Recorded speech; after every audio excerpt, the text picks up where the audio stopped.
Hello friends, welcome you all. आज हम vision IAS के 2 अप्रैल वाले डेली करंट अफेयर्स डिस्कस करेंगे। बिफोर डिस्कशन, अगर आपने हमारा यूट्यूब चैनल सब्सक्राइब नहीं किया है तो आप सब्सक्राइब कर सकते हो एंड टेलीग्राम चैनल के जो लिंक है वो डिस्क्रिप्शन बॉक्स में दे दिए गए हैं, आप उसे ज्वाइन कर सकते हैं। You can click on that and join the Telegram channel as well.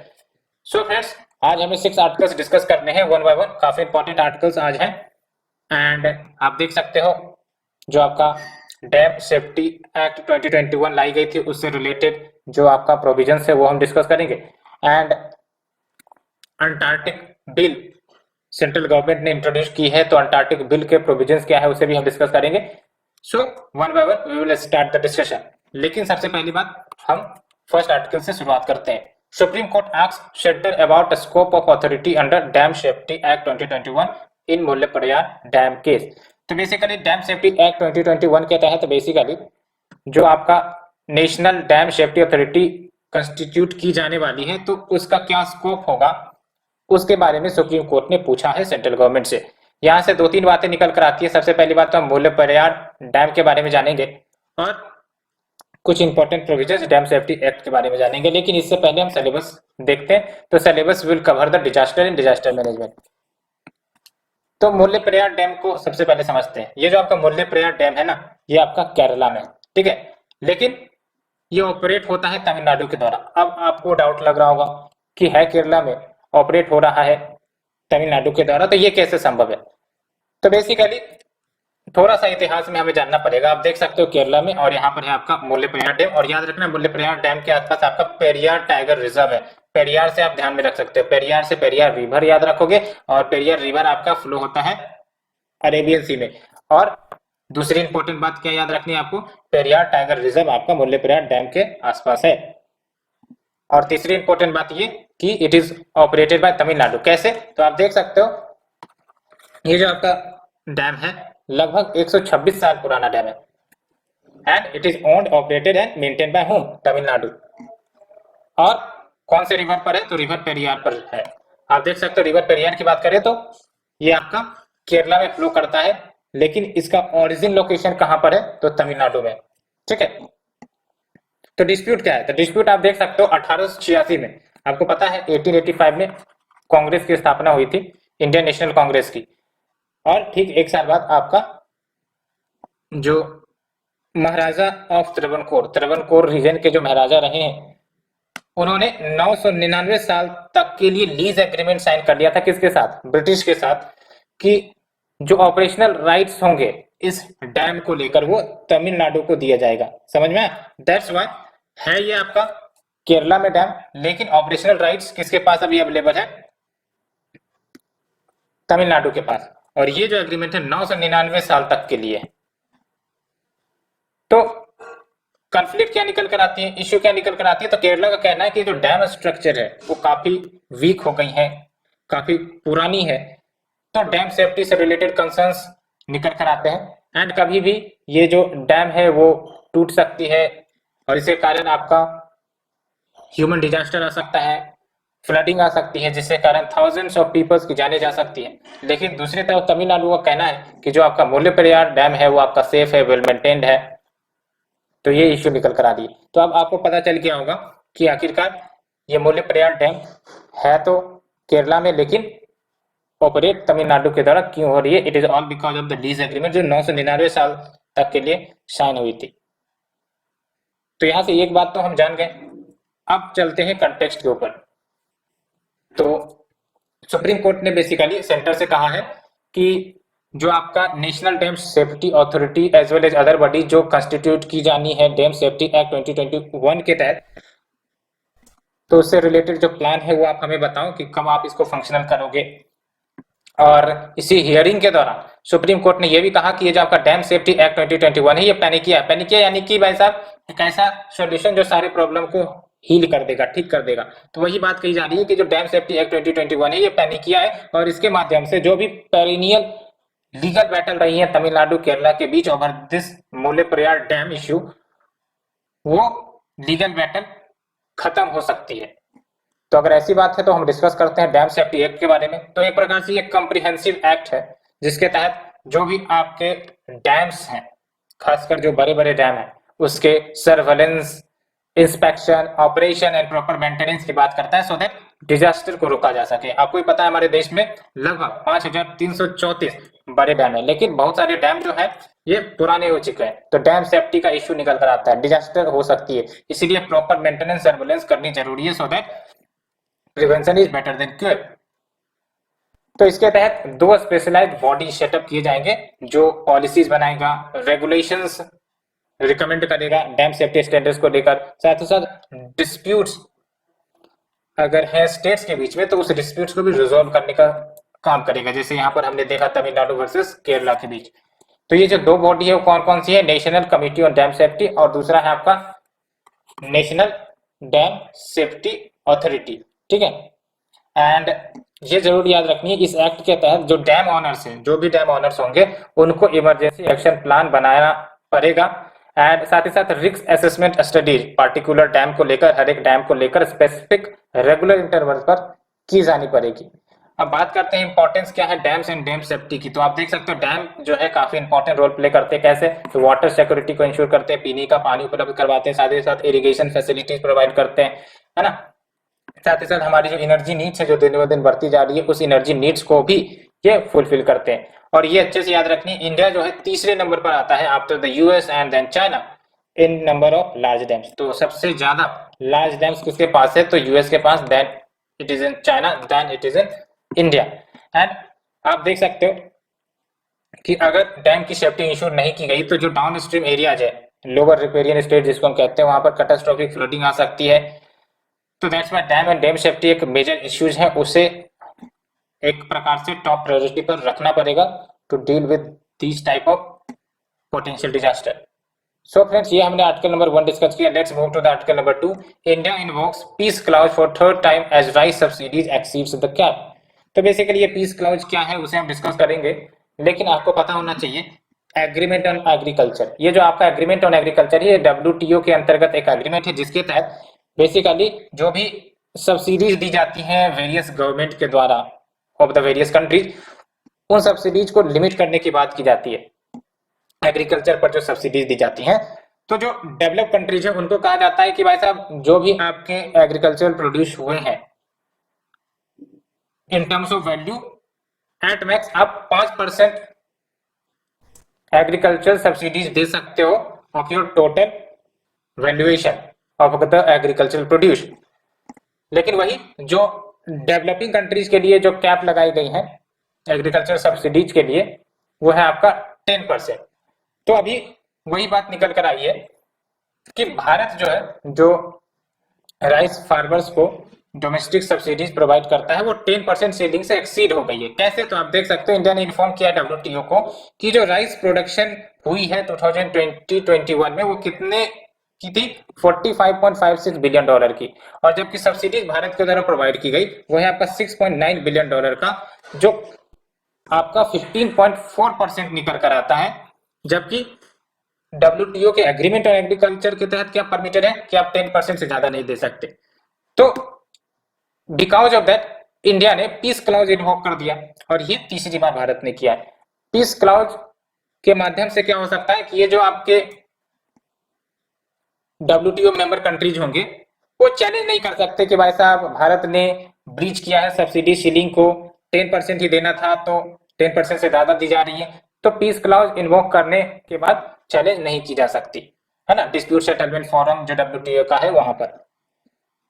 तो ये आपका कंटेस्ट निकल कर आ रहा है। तो देख सकते हो भारत ने ऐसा क्यों किया, तो भारत सब्सिडी देता है क्यों, आपको पता है, डोमेस्टिक फूड सिक्योरिटी नीड्स जो हमारे पुअर पॉपुलेशन है उसको फुलफिल करने के लिए भारत ये सब्सिडी प्रोवाइड करते हैं। एंड क्योंकि ये सब्सिडी एक्सीड कर गई लिमिट से, दैट्स व्हाई इंडिया ने पीस क्लाउज जो WTO के हैं उसको इन्वोक किया है। और आप देख सकते हो पहली बार इंडिया ने पीस क्लाउज कब लेकर आई थी, कब इन्वोक की थी, तो 2020 में, ठीक है। एंड पीस क्लाउज के बारे में हमने डिस्कस कर लिया है, तो याद रखना आपको पीस क्लाउज है क्या आखिरकार। और जब हम बात करते हैं agreement on agriculture and peace clause की, तो इसके तहत 3 पिलर्स आ जाते हैं। पहला है आपका मार्केट एक्सेस कंडीशंस, इसके अंतर्गत जो डेवलप्ड एंड डेवलपिंग नेशंस है उनको जो भी नॉन टैरिफ बैरियर्स वो लगाते हैं उसको टैरिफ में कन्वर्ट करने। नॉन टैरिफ बैरियर जैसे क्वालिटी कंस्ट्रेंट, क्वांटिटी लिमिटेशन, ये सब होते हैं नॉन टैरिफ बैरियर। तो ये इनडायरेक्ट बैरियर्स होते हैं, जबकि टैरिफ जो लगा जाता है टैक्सेशन रिलेटेड, है ना, वो सब आपके डायरेक्ट होते हैं। एंड दूसरा आपका है डोमेस्टिक सपोर्ट। डोमेस्टिक सपोर्ट के अंतर्गत जो भी सब्सिडीज दिए जाएंगे उसको बॉक्सेस में क्लासिफाई की गई है, जैसे आपने सुना भी होगा green box, amber box, blue box, है ना, और वो डिपेंड करेगा कि उसका इफेक्ट प्रोडक्शन एंड ट्रेड पर क्या होने वाला है। जैसे ग्रीन बॉक्स की बात करें तो इसका कोई effect production and trade competitiveness पर नहीं होती है, दैट्स व्हाई उसको ग्रीन बॉक्स में रखा जाता है। एम्बर बॉक्स में कहीं ना कहीं इफेक्ट होता है प्रोडक्शन एंड ट्रेड पर, ट्रेड डिस्टॉर्टिंग होता है, ये सब सब्सिडी जो एम्बर बॉक्स में डाले जाते हैं, दैट्स व्हाई वो एम्बर बॉक्स के कैटेगरी में रखे गए। The third one is your export subsidy and other method जो यूज किए जाते हैं to make the exports artificially competitive. And जो एग्रीमेंट ऑन एग्रीकल्चर है, इसी के अंतर्गत आपका ड्यू रेस्टोरेंट या फिर पीस क्लॉज है जो रेगुलेट करता है जो भी WTO के एग्रीमेंट्स हैं उसके एप्लीकेशन को related to the subsidies in the agriculture product. That's why India ने आपका पीस क्लॉज इन्वोक भी किया है। तो चैलेंज नहीं कर सकते अदर मेंबर कंट्रीज के इन्होंने या भारत ने ब्रीच किया है सब्सिडी सीडिंग को, तो इसको डिस्प्यूट सेटलमेंट फोरम में लेकर जाओ। तो अगर हम बात करें बॉक्सेस की, तो देख सकते हो आप ग्रीन बॉक्स के तहत जो भी सब्सिडीज दी जाती हैं ये आपका ट्रेड डिस्टॉर्टिंग नहीं कहलाती है, ठीक है, और ये आपका developed and developing country members दोनों पर लागू होते हैं। लेकिन जो डेवलपिंग कंट्री जो होते हैं उनको स्पेशल ट्रीटमेंट दिया जाता है with respect to government stock holding programmes.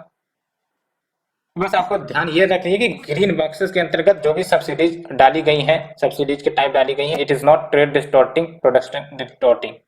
Amber box में जो भी आपके डोमेस्टिक सपोर्ट मेजर्स दिए जाते हैं वो आपका ट्रेड डिस्टॉर्टिंग माना जाता है, ठीक है, तो इसको एम्बर बॉक्स में रखे जाते हैं। जैसे एग्जांपल आपको ध्यान में रखनी है, जो एमएसपी दी जाती है, एमएसपी क्या होता है, मार्केट प्राइस से हो सकता है ज्यादा प्राइस किसानों को लेट से मिला तो फिर ये आपकी ट्रेड डिस्टॉर्टिंग हो सकती है। या फिर प्रोक्योरमेंट प्राइस की बात कर लो, या फिर जो सब्सिडीज दी जाती हैं इनपुट्स के ऊपर जैसे फर्टिलाइजर, वाटर, क्रेडिट, पावर, तो ये सब कहीं ना कहीं ट्रेड डिस्टॉर्टिंग माना जाता है, तो इसको एम्बर बॉक्स में डालेंगे। ये एग्जांपल जरूर याद रखनी है। ब्लू बॉक्स की बात करें तो ये basically amber box with conditions होती हैं, यानी कि ये एक प्रकार से एम्बर बॉक्स सब्सिडीज ही होती है, लेकिन इसमें एक टारगेट भी दिया जाता है कि जो प्रोडक्शन है वो लिमिट करना पड़ेगा, यानी कि कोई भी सपोर्ट दिया जा रहा है जो एम्बर बॉक्स में रखे जाते हैं वो आपके ब्लू बॉक्स में रखे जाएंगे अगर वो सपोर्ट में एक कंडीशन है कि जो फार्मर्स है वो अपने प्रोडक्शन को लिमिट कर दे, ठीक है। और ये जो आपके मेजर्स है ये भी एग्जेम्प्टेड है from the reduction commitments. And special and differential treatment box के अंतर्गत क्या होता है, तो इसके तहत जो आपके इन्वेस्टमेंट सब्सिडीज दी जाती हैं ट्रैक्टर्स के ऊपर, फार्मर बहुत सारे ट्रैक्टर्स खरीदते हैं या फिर पंप सेट खरीदते हैं, इसके ऊपर जो सब्सिडी प्रोवाइड की जाती है तो फिर इसके अंतर्गत ये आती है, ठीक है। एग्रीकल्चर इनपुट सर्विसेज पर जो सब्सिडीज दी जाती हैं जैसे फर्टिलाइजर्स हो गए तो इसके अंतर्गत आ जाएंगे। एंड जो आपका SDT बॉक्स है यानी कि special and differential treatment box, ये याद रखना है, can only be given by developing and low income country, ये याद रखना है, ठीक है। Special and differential treatment box के तहत जो सब्सिडी दी जाएंगी can be given only by developing and low income country, ये जरूर याद रखनी है। सो फ्रेंड्स ये हमने डिस्कस किया। Let's move to the third article, United Nation Population Fund released state of world population 2022। तो जो रिपोर्ट है इसका टाइटल आप देख सकते हो, seeing the unseen, the case for action in the neglected crisis of unintended pregnancy. Unintended pregnancy यानी कि प्रेगनेंसी विच इज अनइंटेंशनल, ठीक है। तो यहाँ से हम कुछ इंपॉर्टेंट फैक्ट जानेंगे, बट सिलेबस की शुरुआत करते हैं। आई थिंक सेकेंड आर्टिकल का आपका सिलेबस होगा important international institution, agencies, forum and there structure. Third article का भी सेम ही सिलेबस है, important international institution, agencies, forum and there structure and mandate. तो आप देख सकते हो क्या की फाइंडिंग है इस रिपोर्ट की। तो सबसे पहली बात तो आप अनइंटेंडेड प्रेगनेंसी की बात ही जान लो। अनइंटेंडेड प्रेगनेंसी का मतलब हुआ प्रेगनेंसी जो अनवांटेड है, ठीक है, यानी कि कोई चिल्ड्रन या फिर नो मोर चिल्ड्रन की इच्छा नहीं थी बट हो गई, तो ये हो गया आपका अनइंटेंडेड प्रेगनेंसी, ठीक है। सो यहां से आप कुछ रिपोर्ट की फाइंडिंग देख लो। जो आपका अप्रोक्स 60% अनइंटेंडेड प्रेगनेंसीज हैं वो अबॉर्शन हो जाता है उनका। आप समझ सकते हो कितनी बड़ी डाटा है। यानी कि 100% अनइंटेंडेड प्रेगनेंसी में जो 60% अनइंटेंडेड प्रेगनेंसी है उसका अबॉर्शन हो जाता है। And even what 45% of abortions वो अनसेफ है, और इसी कारण आपका 5 से 13% मैटरनल डेथ देखने को मिलती है। एंड एक और डाटा जो काफी इंपॉर्टेंट हो सकती है, 13% ऑफ वोमेन जो डेवलपिंग कंट्रीज में है वो चाइल्ड बेयर कर लेती है बिफोर दे टर्न 18। ठीक है, 13% women specifically in developing countries ये चाइल्ड बेयर करने लगती है before they turn 18। And between 2015 से 2019 आप देख सकते हो 121 मिलियन अनइंटेंडेड प्रेगनेंसी देखने को मिली है across the world every year. और भारत की क्षमता में बात करें तो एवरी 7 अनइंटेंडेड प्रेगनेंसी में से एक भारत में देखने को मिली है। ठीक है, आप देख सकते हो 1 in every 7 of the unintended pregnancy occurred in India. अब बात करते हैं क्या की फैक्टर्स हैं जो कंट्रीब्यूट करते हैं अनइंटेंडेड प्रेगनेंसीज को। तो पहली बात तो lack of sexual and reproductive health care and information, है ना, प्रॉपर जानकारी ना होना। साथ ही साथ हार्मफुल नॉर्म्स एंड जो स्टिग्मा अटैच्ड रहती है सराउंडिंग द वोमेन। तो दूसरा फैक्टर ये हो गया जजमेंटल एटीट्यूड या फिर हेल्थ सर्विसेज को प्रायोरिटी नहीं देना। तो ये तीसरा इशू हो गया। साथ ही साथ poverty and stalled economic development, gender inequality जिसके कारण जो महिलाएं हैं उनको इक्वल हेल्थ सर्विसेज का ट्रीटमेंट नहीं दिया जाता as compare to the males. तो ये सब कुछ इशू निकल कर आती है। अगर हम बात करें यूएनएफपीए की यानी कि यूनाइटेड नेशन पॉपुलेशन फंड की, तो ये आपका इंटरनेशनल डेवलपमेंट एजेंसी है जिसको 1969 में बनाया गया था, और इसके तहत जो भी प्रोजेक्ट्स एंड प्रोग्राम है in the field of population and sexual and reproductive health उसको एग्जीक्यूट करने का टास्क दिया गया था। इसका मैंडेट जो है वो स्टेब्लिश किया गया है United nation economic and social council के द्वारा, ये याद रखना है आपको। एंड ये गवर्नमेंट के साथ various partners and other UN agencies के साथ मिलकर काम करते हैं सो दैट बहुत सारे एसडीजी गोल्स को ये टैकल कर सके, उसमें सुधार ला सके। जैसे गोल 3 जो हेल्थ के ऊपर है, गोल 4 जो एजुकेशन के ऊपर है, गोल 5 जो जेंडर इक्वलिटी के ऊपर है। एंड अगर हम बात करें क्या रिकमेंडेशन दी गई है इस रिपोर्ट के द्वारा, तो देख सकते हो making the health services comprehensive and gender responsive. जो भी हेल्थ सर्विसेज प्रोवाइड की जाती है वो कंप्रिहेंसिव हो, जेंडर रिस्पॉन्सिव हो, सोशल प्रोटेक्शन को बढ़ा दो, जेंडर बेस्ड वायलेंस को खत्म करो, वुमेन एंड गर्ल्स के एम्पावरमेंट में इन्वेस्ट करो। ठीक है, जैसे शिक्षा हो गया, स्वास्थ्य हो गया, स्किल हो गई, ये सब आपके आ जाते हैं empowerment of women and girls के अंतर्गत। सो फ्रेंड्स, ये हमने डिस्कस किया। Let's move to the next article, new year festivals in different regions in India. तो आपको पता है 2 अप्रैल को बहुत सारे राज्य में न्यू ईयर फेस्टिवल के रूप में मनाया गया है, और भी बहुत सारे राज्य डिफरेंट मंथ में न्यू ईयर फेस्टिवल्स मनाते हैं। सो आपको ध्यान रखना है क्योंकि मैच द फॉलोइंग के रूप में क्वेश्चंस निकल कर आ सकती है, तो इसे आप डिस्कस करेंगे। लेकिन सबसे पहली बात सिलेबस के साथ, तो सिलेबस में आपका इंडियन कल्चर एस्पेक्ट्स इसमें कवर होगा, तो इंडियन कल्चर का एस्पेक्ट इसमें कवर होगा। तो देख सकते हो ये जो आपका येलो कलर है वो मार्च या अप्रैल में सेलिब्रेट की जाने वाली न्यू ईयर की फेस्टिवल है। जो आप ग्रीन कलर में देखोगे वो अप्रैल में, और जो आपका ब्लू कलर में देखोगे वो अक्टूबर या नवंबर में, और जो रेड कलर में आप देखोगे वो दिसंबर में। तो ये जो रेड कलर वाली है वो एक ही है, वो है आपका लोसांग फेस्टिवल। ये अच्छे से याद रखना है, लोसांग फेस्टिवल आपका सिक्किम में सेलिब्रेट की जाती है। और ये जो आप येलो कलर में देख रहे हैं ये आपका मार्च अप्रैल में सेलिब्रेट की जाती है। ठीक है, जैसे आप देख सकते हो नवरे, तो नवरे फेस्टिवल आपका जम्मू एंड कश्मीर में, ये सब न्यू ईयर के फेस्टिवल है। ठीक है, और उसके बाद साउथ इंडिया में आप देख सकते हो महाराष्ट्र हो गया, कर्नाटक हो गया, आंध्र प्रदेश हो गया, तेलंगाना हो गया, ये जो 4 एक साथ अटैच्ड हैं। ठीक है, ये आपके मार्च अप्रैल में मनाए जाते हैं। जैसे उगाड़ी की बात कर रहे हैं ना, तो उगाड़ी आप देख सकते हो कर्नाटक, आंध्र प्रदेश और तेलंगाना में। और ये जो आप ब्लू कलर में देख रहे हो बेस्तु वरस, ये आपका गुजरात में सेलिब्रेट होता है। गुड़ी पर्व की बात करें तो महाराष्ट्र और गोवा में। एंड विशु पर्व की बात करें, विशु फेस्टिवल की बात करें तो केरला में, और पुथांडु आपका तमिलनाडु में, और विशुवा संक्रांति ये आपका उड़ीसा में। ठीक है, और पोहेला वैशाख इसी को कहते हैं पहला वैसाख, ठीक है, बंगाल में। एंड सजिबू, सजिबू फेस्टिवल याद रखना है आपको, मणिपुर में, ठीक है, सजिबू फेस्टिवल मणिपुर। एंड बोहांग बिहू या बिहू फेस्टिवल आप भी जानते होंगे, असम में, यहाँ से क्वेश्चंस भी आती हैं। बैसाखी नॉर्थ इंडियन स्टेट्स में, स्पेसिफिकली पंजाब। तो ये कुछ फेस्टिवल्स के नाम आपको क्या क्या ध्यान रखना है, आप लुसांग अच्छे से याद रख सकते हो, बोहाग बिहू याद रख सकते हो, सजिबू याद रख सकते हो, एंड विशु केरला में सेलिब्रेट की जाती है, इसे याद रख सकते हो, ये ज्यादा इंपॉर्टेंट हो जाते हैं। सो फ्रेंड्स ये डिस्कस कर लिया, अब let's move to the next article. Need a new independent body to oversee the probe agencies, chief justice of India. तो बेसिकली जो चीफ जस्टिस ऑफ इंडिया, इन्होंने कहा है कि एक इंडिपेंडेंट अम्ब्रेला इंस्टीट्यूशन है और इसके अंतर्गत जो भी आपके वेरियस इन्वेस्टिगेटिंग एजेंसी है वो आ जाए, ठीक है, जैसे एक अम्ब्रेला इंस्टीट्यूशन हो, इसके अंतर्गत वेरियस जो इन्वेस्टिगेटिंग एजेंसी है सेंट्रल गवर्नमेंट की वो आ जाए, ऐसे करके, ठीक है।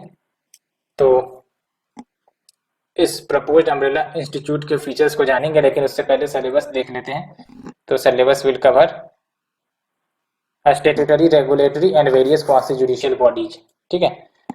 तो ये जो आपका प्रपोज्ड अम्ब्रेला इंस्टीट्यूट है ये क्रिएट किए जाएंगे स्टैट्यूट के माध्यम से, और इसके जो भी पावर्स है, फंक्शंस है, जुरिडिक्शन है, वो सब डिफाइन किए जाए, पहली बात तो ये। और इसके अंतर्गत क्या होगा, जो भी सेंट्रल एजेंसी, जैसे सेंट्रल इन्वेस्टिगेटिंग एजेंसी, जैसे सीबीआई हो गई, इन्फोर्समेंट डायरेक्टोरेट हो गई, सीरियस फ्रॉड इन्वेस्टिगेशन ऑफिस हो गई, वो सब इस अम्ब्रेला इंस्टीट्यूट के अंतर्गत आ जाएंगी।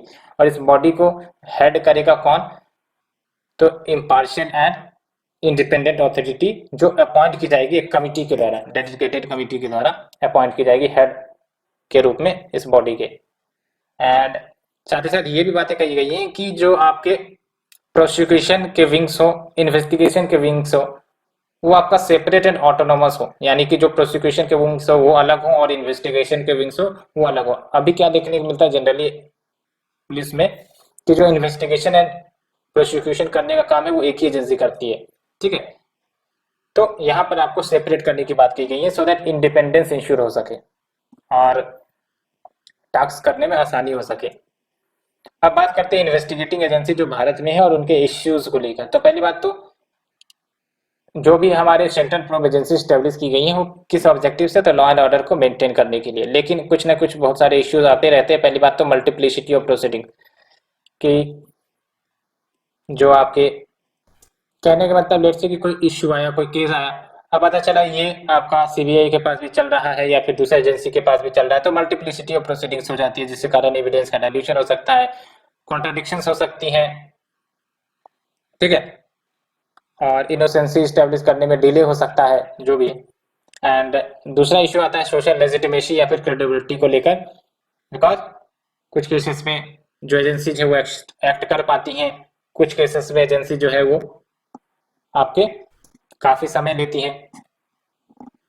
एंड अदर इश्यूज हैं जैसे कम्प्रिहेंसिव लॉज नहीं है टू गाइड द इंस्टीट्यूशंस या फिर करप्शन रिलेटेड इश्यूज, तो ये सब भी बातें हैं। सो फ्रेंड्स ये डिस्कस करने के बाद let's move to the last article. Central introduces Indian Antarctic bill 2022 in Lok Sabha. तो कल ही हमने अंटार्कटिका से रिलेटेड कोई आर्टिकल डिस्कस किया था, जिसके तहत हमने डिस्कस किया था कि जो अंटार्कटिका है वो 5th लार्जेस्ट कॉन्टिनेंट है, एंड जो भी अर्थ की टोटल आइस वॉल्यूम है उसका 90% आपका अंटार्कटिका ऑक्युपाई करके रखा है। ये हमने कल डिस्कस भी किया था, और भी इंपॉर्टेंट बातें हमने डिस्कस की थी। तो आज हम इस इंडियन अंटार्कटिक बिल के बारे में जानेंगे, लोकसभा में बेसिकली इंट्रोड्यूस हुई है, ठीक है। तो आप देख सकते हो, इससे पहले हम सिलेबस की तरफ जानते हैं। तो सिलेबस में आपका आ जाएगा कंजर्वेशन, एनवायरमेंटल पोल्यूशन, डिग्रेडेशन, इसी के अंतर्गत कवर हो जाएंगी आपकी। तो यूनियन गवर्नमेंट ने इंडियन अंटार्कटिक बिल 2022 इंट्रोड्यूस किया है, सो दैट अंटार्कटिक एनवायरनमेंट को प्रोटेक्ट की जा सके as well as associated ecosystem and to give effect to the Antarctic treaty. तो ये जो आपका अंटार्कटिक ट्रीटी है वो 1959 में बेसिकली निकल कर आई थी। इसके तहत 12 कंट्री ने साइन किया था शुरुआत में इस ट्रीटी को, और इसका ऑब्जेक्टिव यही था कि ये जो आपका अंटार्कटिका है यहाँ पर आपका मिलिटराइजेशन ना हो सके इस कंटिनेंट का, साथ ही साथ अंटार्कटिका को एक प्रकार से पीसफुल एक्टिविटीज के लिए इस्तेमाल किया जा सके, जिससे रिसर्च पर्पसेस हो जाए, है ना, but not for the military purposes. And India signatory रहा है इस अंटार्कटिका ट्रीटी का 1983 से ही, ठीक है। क्या की हाईलाइट है इस बिल की, तो इंडियन एक्सपीडिशन जो अंटार्कटिका के लिए की जाएंगी या फिर जो भी सर्टेन एक्टिविटीज अंटार्कटिका के लिए की जाएंगी उसको प्रोहिबिट करेगा विदाउट ए परमिट, यानी कि परमिट लेना पड़ेगा अगर कोई इंडियन एक्सपीडिशन अंटार्कटिका में किया जाना है, ठीक है। दूसरा है आपका जो इंडियन अंटार्कटिक प्रोग्राम, इसकी शुरुआत वैसे तो 1981 में ही हो गई थी, और सबसे पहला आपका अंटार्कटिक प्रोग्राम जो इंडिया ने लीड किया था वो है आपका दक्षिण गंगोत्री। अब तो इसको डीकमीशन कर दिया गया था, अभी जो आपके मैत्री और भारती है वो आपके देखने को मिलता है।